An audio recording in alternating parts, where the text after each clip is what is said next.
Chez Bissou Télévision, chaîne Oyo Kokani na yo. Que mongongo ya makila ya famille ezo ganga. A voyager à les États-Unis, à la France. Mais makila ya famille ezo réclamé, ezo ganga. Makila ya belle et ganga vengeance.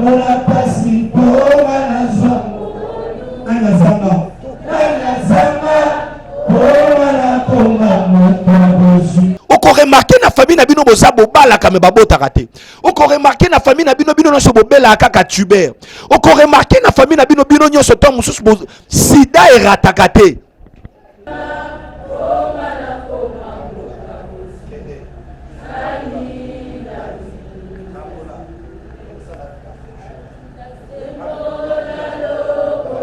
Yo ango batu baotela mutema yo mo po mona ke vie on a vivre za vie à bienté.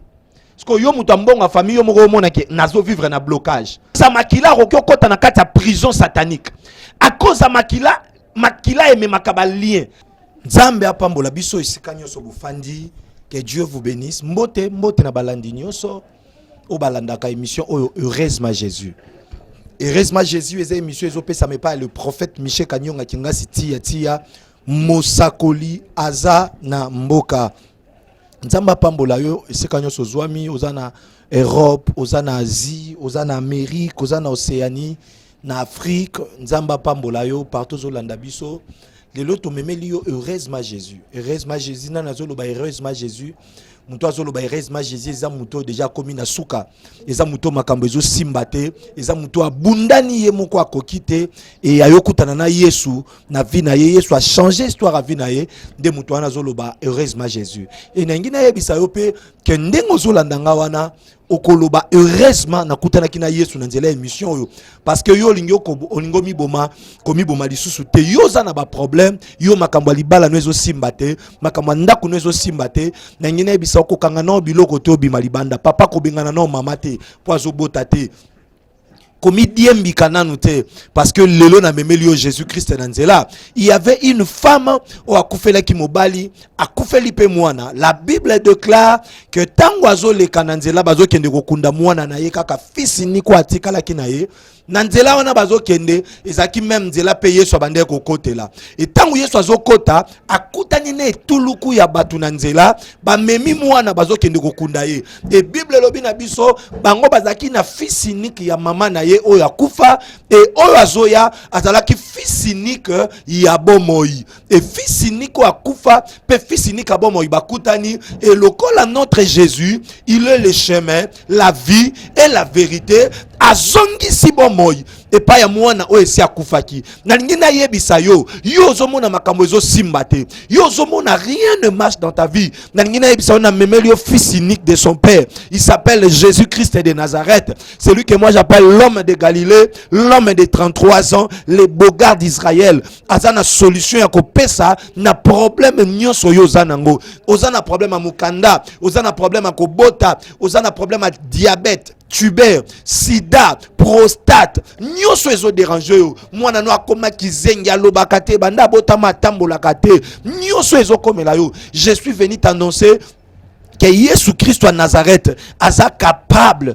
ya ko pesa solution na problème ozanango. Aza capable ya ko pikisa malade ozanango. Problème makasi ezali ke ndima na okaka. Problème a Yesu ezalaka ndima na okaka. Pe aza na solution ko pesa. Na lobaka kondima eza mama ya miracle. Omo ndenge mama abotaka mwana, ndenge pe kondima ebotaka miracle. Eza na prophète moko te na sena mo ito pasteur moko ta bikisaka. Jésus abikisaka mais na nzela ya kondima ya mutu. Naza na solution pesa na problème na yo te. Mais Yesu na ngandi aza na solution ko pesa na problème na yo mais soki ka kondimi. Que Dieu vous bénisse. Que Dieu vous bénisse. Aujourd'hui, je vais parler du colonne à thème moko important à cause du sang. Pona makila. À cause du sang. Pona makila. Moutou normal. Oazo pesé au moins 100 to 120 kilos. Oazo pesé déjà 100 mata yaba kilos. Normalement, dans nzoto na ye moutou normal, azaka na 5 à 6 litres ya makila na nzoto a moutou. Donc moutou azana 5 à 6 litres ya makila na nzoto na ye. Et moutou azangi makila azana vite parce que vie ezana makila. Vie ezana makila. Moutou azanani, moutou aza corps aza âme oyo eza na esprit pe elatisami na kati ya corps. Nzoto tozomona eza enveloppe oyo ebombi âme na esprit. Esprit eza nini? Esprit eza souffle oyo Nzambe asoufflaki na Eden nde esalaki ke mutu akoma être vivant. Mutu akoma na mutu abomoi. Mupepe wana yango nde eza esprit oyo Nzambe akotisaki pa mutu. Maintenant âme eza siège ya ba sentiment. Âme eza sika oyo ba idée efandi. Ba sentiment efandi, ba posa efandaka. Yango nde tozobenga ngo âme. C'est que tango zobenga prophète Miché, prophète Tia eza âme nanga. Tia eza poso oyo te ozomona. Mais Tia tope Miché eza âme nanga parce que yango nde mtepe sanga idée fona kendo tala mutu boy. Fona sala boy. Âme nanga nde zangai. Yango tango mutu akokufa âme na ye nzoto ekopola, nzoto ekena mabele, esprit Nzamba récupérer, mais âme na yo nde yango ekene na séjour de mort na séjour de repos. Eza âme na yo. C'est que mutu aza âme na ye. Maintenant or que âme ya mutu efandaka na nzoto te mais efandaka na makila. C'est que makila na yo nde eza yo. Que Dieu vous bénisse. Nangaki na banda bongo. Makila na yo nde eza yo. Il y a beaucoup de gens dans la vie azo souffrir à cause ya makila. Il y a beaucoup de gens dans la vie aza pe bien à cause ya makila. Et ça na batu ebele lelo aza kobela lelo malade, lobi malade à cause ya makila. Et ça na batu ebele azo sala musala zo avancer te à cause pe kaka ya makila. Nangi na pesa au verset moko a Bible na simanango na ko expliquer yo sur makamuni nazo lobela. Penza parce que mutu muso azo comprendre ngate. Genèse chapitre 4 tu vas verset 9, tu vas verset 11. Je lis la parole au nom de Jésus. L'Éternel dit à Caïn, où est ton frère Abel? Il répondit, je ne sais pas. Suis-je le gardien de mon frère? Et Dieu dit, qu'as-tu fait? La voix du sang de ton frère crie de la terre jusqu'à moi. Maintenant, tu seras maudit de la terre qui a ouvert sa bouche pour recevoir de ta main le sang de ton frère. Quand tu cultiveras le sol, il ne te donnera plus sa richesse. Tu seras errant et vagabond sur la terre. Que Dieu nous bénisse. Nzambe atuni Caïn. Wapi ndeko na yo Abel. Or Caïn aboma ndeko na ye Abel pona nini à cause ya jalousie. Na opeso conseil moko za nango. Muto aza entouré na ba jaloux. Aza lokola aza entouré na ba criminel oyo ba chargé déjà arme ba ozelaka ba bomaye. Parce que jalousie et kotinda mutu atobenga ye meilleur ami nanga. Qu'est-ce qui fait qu'azala jaloux envers yo? Aolinga akoma yo. Donc sora moni olobi olati elamba moko bien, ye posa na yeza elamba wana yende alatango. Donc jaloux azalo wa mutu abomi yo déjà po ya sala na place na yo. Que Dieu vous bénisse. Na domaine nyo soto ozali, kozala jamais entouré na ba jaloux. Quel que soit aux musiciens, quel que soit aux chauffeurs, quel que soit na musala nyonso salaka. So oza na bateau pembe na o baza ba jaloux na yo. Akosa l'effort makambo yo zokoma posa na yeza yenda koma. So kamona ki osombi mutuka posa na ye komi ye persomba mutuka. C'est kaza besoin yo zalate yenda zala lokwa yo. C'est kaza na facilité ya oboma yo po ye akoma. Qu'est-ce qui fait que Caïn aboma ndeko na Abel? Parce que offrande ndeko na ye mati ya ye boyami. Et abandaki déjà kozala na jalousie. Nzamba banda même ko reprocher ye par rapport à la jalousie à la kinango. Et même qu'on arrive qu'à bomin de konaye. Et tant que bomin de konaye, Bible le bina biso akei na normal. Et nzamba comme tout naye, au sali boy pani nde kona zap. Aibisi nzambe. Est-ce que au changa gardien nde konanga pona kengi la rande konanga? Et nzamba aibisi au sali boy pona nini? Pambate mungongo ya makila ya nde konayo. Ezoganga e matiti e pa nangai mungongo ya makila. Or c'est que j'ai compris que makila pe ezalaka na mungongo, makila pe lobaka yango nazoloba à cause du sang. C'est à cause du sang d'Abel que Caïn a comme vagabond, a comme mitelengano. À cause ya makila ya Abel, nde Caïn a zwa malédiction que ata loni bilanga akobuka te. Or, malédiction est comme akati na 4e, 5e, 6e génération. Ce qui te y est exemple, ce qui te côté pas bande konabiso tolobaka bande konabiso baluba. Yo cause à la non vantar, mais muluba ayebi ndenga osala vantar bien. Ponani vantar ezali sumute cause à la vantar c'est pas un péché. Orgueil inde c'est un péché. Mais muto aza vantar c'est pas un péché parce que muluba bande konabiso akasa ya koyebiso ngana zaji na mbongo, ngana zana mituka. Soko kepo omona ya zana mituka ngo. Soko kepe vantar eza na osala eza lo wana ko telema no bi moi je suis naza mwana nzambe biloko mokilo eza yanga na osala vantar na biloko tata na ngai, c'est pas un péché. Et du moins on remarque que bande kona biso balu bato kasai biso bato kasai to lo bango na langue wana na nini wana omoni ke bazana vantar wana ya makila parce que abotami dana makila wana ya baluba. So kepe na bande kona biso batabandundu omona aza teti donc yang bango kuto lukele ki teti te do abotami bongo aza teti. So kepe bande kona biso ya bakongo omona ke mukongo aza mutoyo ya luzitu ya botosi abanga kabanga makambu alingaka ne kutu ba problème te mama moko mukongo komona pe bana mibali bafandi wana abaluki na ya zongi na akyo tourner po azana makila wana ya botosi ya luzitu. Na kati ya makila eza na caractère, na kati ya makila eza na esprit, et puis makila elobaka yango komona papa aboti mwana papa tieze miao mama ke ina mwana na poto mais mwana kinda na poto azwa kaka elongi ya papa papa wana linga kolia mingi ngai mwana pe kuna na poto alinga kango mingi oyebi pourquoi parce que azana makila na ye omona eza na bana mususu amona papa na ye te banda botama mais mukolo ba okuta no comprendre mwana komo okanga makanga na papa ne po azana makila na ata boyebisi ete po azana makila na ye.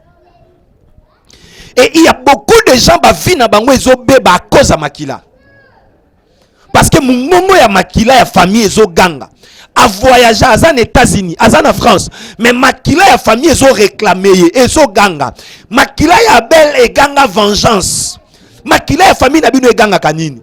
Oko remarqué na famille na bino boza bobala kame babota kate. Oko remarqué na famille na bino nyonso bobela kaka tuber. Oko remarqué na famille na bino nyonso to mususu sida et ratakate. Que Dieu vous bénisse, que Dieu vous bénisse. Lelo yo voyage, lelo yo zo sala, lelo yo zo sala na entreprise moko songolo to pakala. Mais dis-moi, ozo remarquer que tout ce que tu fais ezo avancer. Pourquoi? Parce que comme ko vivre vie moko na bande kona yo. À cause de makila rokyo kota na kati ya prison satanique. À cause de makila eme makaba lien. Na kati ya makila cause la na ba lien satanique. Na kati ya makila cause la na malédiction. La malédiction c'est quoi? La malédiction c'est le fait de maudire. Maudire c'est quoi? Maudire c'est esa mauvaise déclaration. Likolo na eloko, tope likolo na mutu, tope likolo na mboka. Et c'est que ceux qui balake la famille na bino mabe, c'est que balake la makila ya famille na bino mabe. Baloba ke mutu nyonso akobota na famille akobala na robota te. Tope mutu nyonso a famille akobanda kokufa. Bazwa esprit ya maladie wana ya cancer, ya sida, ya tuber, ya maladie wana ya sucre, diabète. Bacha yango na makila na bino. Oko remarquer que tata moi ça zaki na maladie ya sucre. Yaya zaki na maladie ya sucre. Papa le zaki na maladie ya sucre. Yo peut se retrouver na maladie wana ya sucre. Vous savez pourquoi? Parce que ça yango déjà na makila na bino et makila ezo ganga so komika na âge moko makila ezo réclamer aux zupe malade à diabète. Que Dieu vous bénisse, que Dieu vous bénisse. Il y a beaucoup de choses qui se passent dans ma vie na biso, c'est parce que makila à cause ya makila poka abotama na makila famille wana a comment vivre via malédiction. Poka abotama na semence wana abotami na makila wana lelo makamnya so esimba te. Lelo makamnya so esimba te. À cause du sang, à cause du sang. Pour na makila. Il y a beaucoup de gens qui ont souffrir. Vous avez tant de botama na famille to senga nzambe te ke ona botama na famille to na botama na famille. Mais du moins nzambe impose arabiso. Mais botami pe na famille okuti makambo esimba te. Et lelo yo pour comment vivre ango. Lelo yo pour comment vivre ango. Ozolandanga tout ce que tu fais aussi mbate. Si on tali bien la famille, on remarque que bino nyonso comment vivre na bino vie moko. Maman bota bino peut-être à bala raté. Yo pe babala yote. Bande kona pe makambo aussi mbate. Olandanga tom sou na famille yo nde oza muto oyo ke o se retrouver tom sou pour batu ba sungama. Mais du moins yo ango batu ba otela mutema yo mo po mona ke vie on a vivre za vie à bienté. Parce que yo muto mbonga famille yo mo mona ke nazo vivre na blocage. Parce que bandeko balandi o vini ni ba vivre. Il y a même beaucoup de maladies oyo la biso na ba vie à cause ya makila. Na yebeza na ndeko moko boye bango nyonso babelaka cancer des seins. Cancer ya libele. Ya yazaki nango na mwana na bango ya 16 ans azo bima mabele sika yepe cancer résuye asali nini à cause ya makila, à cause ya makila. Makila elobaka, makila egangaka. Il y a des réclamations sataniques où ils ont réclamé yo à cause ya makila au botaminango, à cause ya famille au botaminango. Il y a des liens sataniques au yo kotinango à cause ya makila.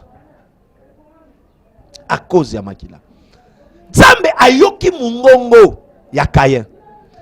Abina yoki mungongo ya ndeko na yo, makila ya ndeko na yo ezo ganga. Alobi lokolo sali boy. Lokolo makila ya ndeko na ezo ganga vengeance. Yo Kayen. Mabele la kelami mabe.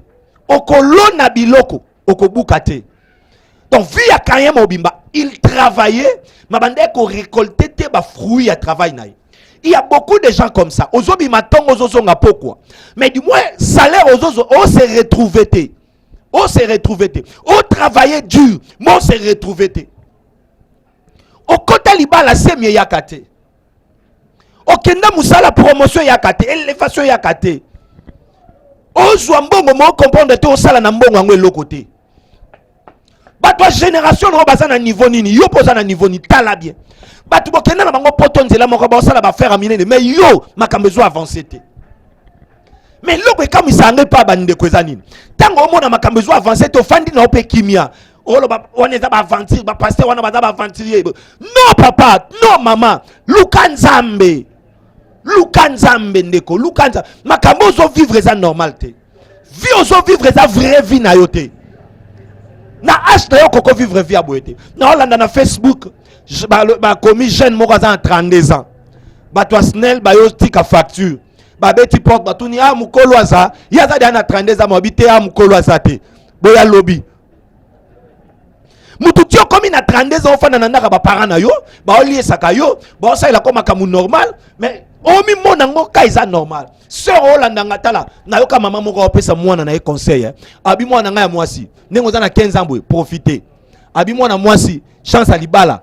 Et ya kabanda 19 ans, soit 18 ans, tina 25 ans. Soit de l'équipe 25 ans, au comme mataba 30, 35 ans, et comme grâce à Nzambe. Que Dieu vous bénisse. Yo zo la nangai aw, a Jésus poussa na mo fanda normal. O sepela na yo na vie ozo vivre. Baninga bokola na bango bazada na banda kwa mabala, babali, baboti, baza normal. Mais yo, qu'est-ce que tu fais dans la vie? Age ka ndezo poussa na, même ozo tikalaka na état moko wana. O tikalaka na dimension moko wana. Il y a des choses tango moni yango fo lukanzambe. Il faut tellement lukanzambe. Il faut benga. Na lingi pe vie na ngai changer. À cause ya makila, ya Kayen, ya Abel, Kayen a commis à l'oni à Robukate. Il y a beaucoup de gens à commencer à la makamondira au salé là-bas. Oh my God. Na sepela na histoire à Gédéon. Gédéon vaillant héros. Ange abimé lié. Aibi c'est Gédéon vaillant héros. Gédéon a dit kutu na olo na bilanga pour le mettre à l'abri de Madian. Pour na tchango ba Madian ba yo obuka. Nde na salabo. Atap kwango na salabo.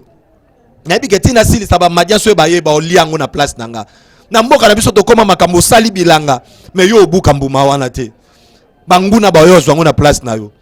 osali biloko na yo bato musu ba yo liela yo yango eza na bana basebele bongo anyoko makana mibali na fiançailles monsieur mobali azumbongo akia bali mwasi mususu eza na bato ebele bongo anyoko makana ba faire mais ce qui kaka affaire wane mati mutu mususu azui place wana abandaka makambu bien mabuka kambu mate ya makambu wana ce sont des réclamations du sang eza ba réclamation my god eza ba réclamation mais ce qui makila ya bel et ganga qui vengeance je sais quelque chose le banano resma Jésus je sais quelque chose que la Bible me dit que le sang de Jésus parle mieux que le sang d'Abel. Ce qui makila ya famille na yo lobaka échec na yebi ke makila ya Yesu elobaka aba père makila ya Yesu egangaka grâce to somba mananzela makila ya Yesu. Les théologiens nous ont prêché que le sang de Jésus a seulement le pouvoir de pardonner le péché, mais moi j'ai vérifié dans ma Bible, j'ai remarqué quelque chose, que le sang de Jésus n'a pas seulement le pouvoir de pardonner le péché, mais le sang de Jésus guérit, car il est écrit c'est pas se maîtriser que nous sommes guéris. Sida osanango lobiko ekoyaka nanzela makila ya Jésus. Makila Yesu elongolaka diabète, makila Yesu elongolaka prostate, makila Yesu eza likolo ya malade nyonso o ezo salama na vie na yo. Et le sang de Jésus n'a pas seulement le pouvoir de guérir, mais le sang de Jésus donne aussi la victoire, car il est écrit, ils l'ont vaincu à cause du sang de l'agneau. Ce qui makila famille na bino lobaka pauvreté, ce qui makila famille na bino lobaka sécheresse, na yebi eloko moko ke makila Yesu elobaka koleka makila ya famille na bino, makila Yesu epesaka vie esika o vie ezate, makila Yesu egangaka koleka makila ya koko na bino o egangaka malédiction, o egangaka célibat, o egangaka stérilité, o egangaka ba échec, makila ya Yesu egangaka koleka makila ya famille na yo.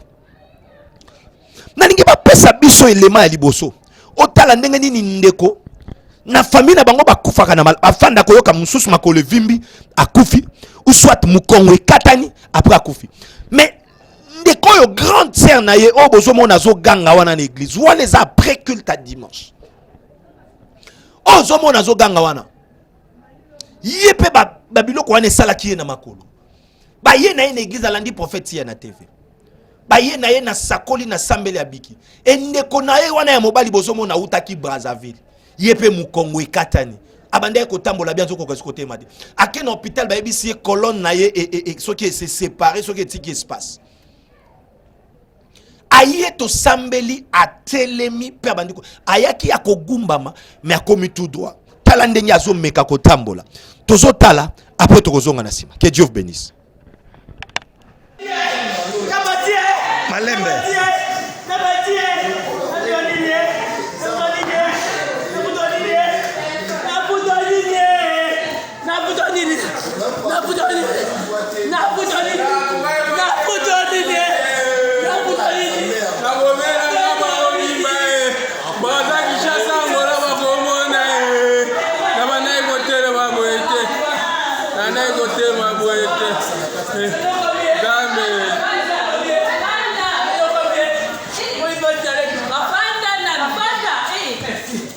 Merci.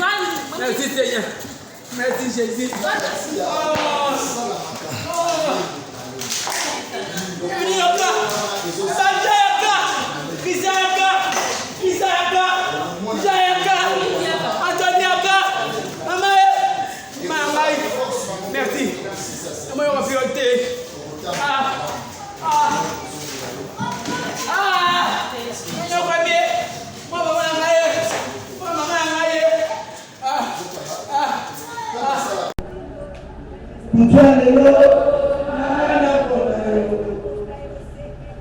Je le oui et la paix, le oui et la paix.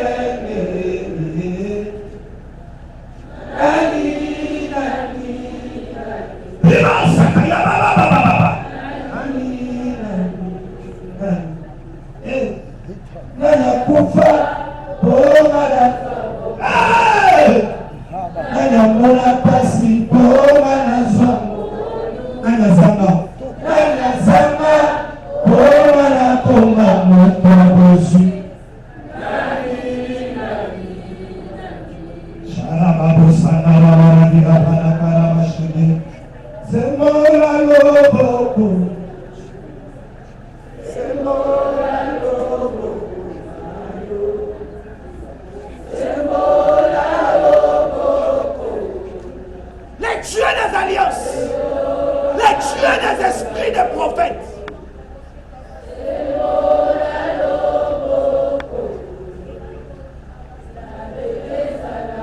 Ouch! Sois guéri maintenant.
Parce que makila yesu e ganga ka koleka makila ya famille na bino na ebite makila ya famille na wezo ganga nini ezo ganga échec mais makila yesu e ganga ka victoire mandara basanda la brada karabasha makila eza carte ya suka o nzamba salelaki pona ko bimisa bana Israël na kati Égypte batie makila na balento le même nuit ange akufa a frappé Égypte mobimba na kufa mais dis moi sika monaki makila akota kité parce que makila wana ezaki ya mpate mais makila yesu e ganga koleka makila wana.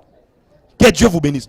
À cause de makila kaka na butu wana moko olie Moïse asala esu démarche wa banda ko kende ko yebisa pharaon tika biso to kende mais longwe makambo Moïse et comme pharaon nde aye abengi Moïse yaka lelo bolala lisusu ate bobima na biloko na bino bobima na bangombe na bino bobima bokende botika biso makila eza carte suka o nzambe asala po abimisa bana Israël na kati Égypte soki biso nyonso tokoma bana nzambe à cause ya makila ya Jésus et lelo na lingi na yebisa ozolandanga que le sang de Jésus ezoloba na vie na yo prison satanique bakotisa yo esclavagisme bakotisa yo ozobima cause ya makila yesu lelo tozokotisa makila yesu na ndako na yo na vie ya bana na yo bana na classe bazaka suma yele te mwana wana bando bota tambolaka te yo lelo se retrouver na sida makambo tala bato ya sida bapesa biso baelema ya sida omona ndenge ni bato bayaki topesi makila ya Jésus abiki na sida nzamba pambola tia mosakoli aza na mboka. Alléluia. Amen. Bazalaki vendredi peut-être.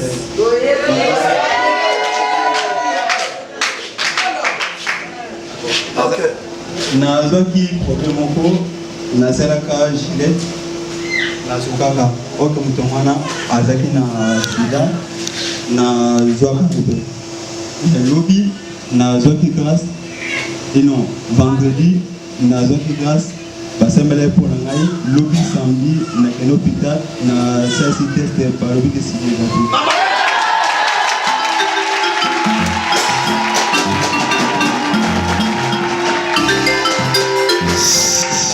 Alléluia. Hier, Asa, moi na classe. Vous avez G3. Naïsta. Ok. Ayaka église chaque jour. Tout le monde a Kaya. Chaque jour à l'église. Depuis Aya, jour de Sakoli, dans le but, ça va être Gabi, ça va être Sida. Ça va être vendredi. Hier, ça va être Koya. Alobi, à qui a sali examen Sida. Na Sida. Et yo kaka kombo ya nani okoyebisa nini na na bato nyonso bazoyoka mpe bango bazolanda na baoyo bazokanga sikoyo bazotya tembe baya awa nzambe aza na yo alembe obiki na maladi nini na maladi ya sida kombo naona Daniel ofandi wapi na bon marché na avenue nini na avenue aérodrome na face à Istar donc za mwana mushetu oui na mwana Istar na bani papa betela Yesu mabongo bien betela Yesu mabongo bien kama shangala kupona babona Yesu mabongo okende kosala mais il a la résultat le banza batikota nzamba tikota ala voisin c'est en nzamba zala tia mosakoli azana mboka. Numéro ya prophète yango wana eza na se écran na yo numéro ya prophète ya yango wana plus 243 84 087 52 21 plus 243 84 087 52 21 plus 243 84 087 52 21 wana obengi ozwi prophète na WhatsApp même na appel normal prophète yemoka koyamba yo omoni ndenge nini bato bazobika sida epakati mbangu pe sida ekei même sida eyokaka mongongo ya Yesu pe ekendaka yo zolanda nga heureusement okutani na Jésus na nzela émission heureusement bayi mama moko aye na biro ya prophète alobi prophète mobali nanga banda lala alamukaka te mukongo ekufa makolo ekufa na yebi se sombelanga ji asombi ji na sambeli na pesi na oil no bikende melisa ji pakola e oilo akotelema mama wana ye azolela papa mobali nanga telemi ake musala to uke ozwa pe nyongo to kutali pe na bata nyongo na ningi to landa na sima to kozonga otala makamnini Yesu asalaka mbote papa ngai mama ni avani na beyate na veni anem numéro 13 boeloko na yeli awa pona papa azaki kotelema te bambongo ya salelaki misala ekangama na bato ya salaki misala mo ake no kosenga bambongo ne ezate soka bengi bango na telefone bayambaka yete na yaki awa lendi ndenge na yoka ekana na kanga numero wana na radio na TV ya profetia yango na yaki lendi oyo le 31 na ye na yebise makambo wana prophète asali apesi mai Mungu asokola papa akotelema ngabi toza na rendez-vous ya mercredi nazaki lendi prophète alobi mercredi wana papa kotelema yango papa telema ki mercredi toke kuna batu wana pe bayambi biso na esengo bapesi biso ba rendez-vous pona kozwa mbongo yango donc yo yaki lendi ya le 31 oui lendi ya le 31 oui donc papa telemi mercredi tozali le 3 donc nzamba visiter yo n'est-ce pas ça 2 jours eza bongo mon papa ndeko kobela maladie ya makolo omoni ndenge nini nzambe azosala tala makambo nzambe azosala le sang de Jésus parle makil wana eza impact ya makila ya Jésus c'est Jésus-Christ de Nazareth qui est capable de faire des choses pareilles et ça mutute Yesu ndako kyosala tant to peso ba témoignage tozola ki so nguya ya Yesu o esala makana ba via batu Jésus-Christ est capable de te guérir quelle que soit ta maladie yozola nanga quel que soit ton problème soki to makila Yesu tala bato bakinanda kwa nganga o abomi mutu aboma mutu pona ni po mutu wana pese chance makila ya mutu wana koma ko sala pona ye parce que âme ya mutu eza na makila mais biso to ana tina roboma mutu te parce que mutu yo oboma to musu âge na efaki asukufa na 70 ans yo bomi to musu na 50 ans au sala pona oka pendant 20 ans mais Yesu azana âge ofa kufa te Yesu akufa lisute c'est que soko saleli makila Yesu yo ko saelango okotikela pe bana na yo okotikela pe bakoko na yo c'est que makila Yesu ekopeso musala lelo et pesi pe bana no musala et to ana tina koboma mutu te parce que il y a cela 2021 sur la croix mutu moko asopa makila na ye mwana mobali moko ya 33 ans asopa makila na ye et aloba tout est accompli makila Yesu soko za pasteur makila Yesu eko banda obende lo bandimi na église soko za na boutique makila Yesu eko banda otinde lo ba client soko za na musala makila Yesu eko matisa fonction promotion na ona musala soko botaka te oyoka ke loko etambola ko na libumu makila Yesu eko longole loko wana na libumu na yo oza na sida makila Yesu eko changer makila na yo eza capable ya ko changer. Maman moko ayaka na église, maman wana ndeke moko ayaka ko déranger na ebisi bango boy mutu abundisaka bino ayaka lokola ndeke bokende bokomona ndeke wana kokoya basopi makila Yesu na lopango na tongo batala bwe ndeke akwei abina kosimba ete na aye église na ebisi kende zwa ndeke wana banda ndeke azaki na tongo akangami a cause ya makila aye na ndeke wana na église ndeke akufi tangu ndeke akufi azonga bwe na ndako ba ebisi noko na ye na mboka saini akufi. Pona nini makila Yesu elanda tolanda elema ya mama oyo ebongo tokozonga papa lobaki ndenge zawana eza na ndeke moko eyaka na lopango moko boye me ndeke wana tango bozosisa mabondeli awa bokomona ndeke wana koya na ndako ya mutu yango akokufa na ndako wana ndeke wana ayaka na makambo mususu ayaka na bamisio mususu ayaka kosala misala na ye me po bondima ndeke akokufa na lopango ya moto moko na kati na bino nde boye kosambela bobo siko tanga lobi ndengo wana ngai mpe na kipati na ngai monaka ndeke etelemaka likolo elelaka nango me na kipa nango te nde jour wana naye komonaka dimanche na ntongo wana papa alobai mercredi ke moto oyo ayebi ke ndeke eyaka likolo na bango ndeke wana eyaka na ndenge mabe me ndenge eza wana nde bozonga bokomona ndeke akokufa na lopango moko nde yango ngai mpe na dimanche na ntongo ya lobi nazobima dimanche na ntongo nazobima mpo na ya eglize nde naye kokuta ndeke akangami kaka likolo ya babliki na ngai akangami wana sikoyo ngai nakisuna ideo papa alobaki te nobi oyo ndeke auti wana aye kovanda akangami boye eza nini nde nayeka pembeni wana nasala ndeke boye ndeke azolenga lokwa moto anukeli mbula me azokotisaka mutu na ye na kati ya nzoto na ye nde naye kozwa isu image papa alobaki ke bokomona ndeke akokufa na lopango mutu moko soki bomoni ndeke wana yebake ndeke wana ayaka na ndenge mabe ayaka na misala mabe nde yango wana na ye natiki ndeke wana ka place wana na ye dimanche tokoti mesiti tobimi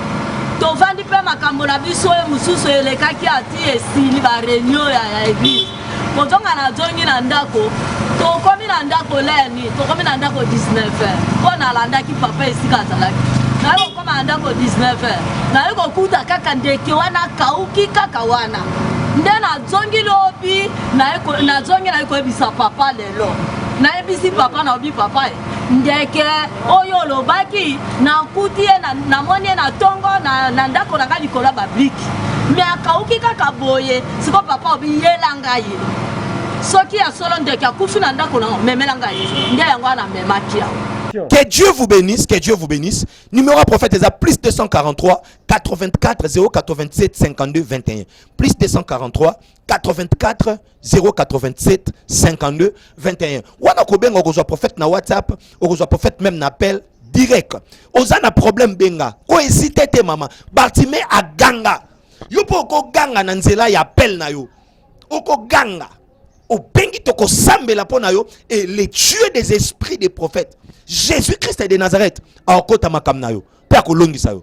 Que Dieu vous bénisse. Que Dieu vous bénisse. Nasa na comme déjà na souka, yo zolandango sa malade, oza na problème ngi tokota makila Yesu sikozwami. Simbe sikozoyoka pasi, oza na problème tcha loboko na mutema, je vais prier. Au nom de Jésus-Christ de Nazareth, il est écrit la main puissante de l'Éternel n'est pas trop courte pour toucher, ni son oreille trop dure pour entendre. Les dieux qui entendent nos prières, les dieux des esprits des prophètes. Na libéré makila Yesu nanda kunayo. Yo zana sida bika, o mona kate mona, o bota kate bota. Et loko efanda na libumu na yo bimetika yo. Na kombo à Jésus. Amen. Que Dieu vous bénisse. Ba pesi biso ba témoignage tokutani balasima. Numéro prophète yangwana. Nzamba pambola.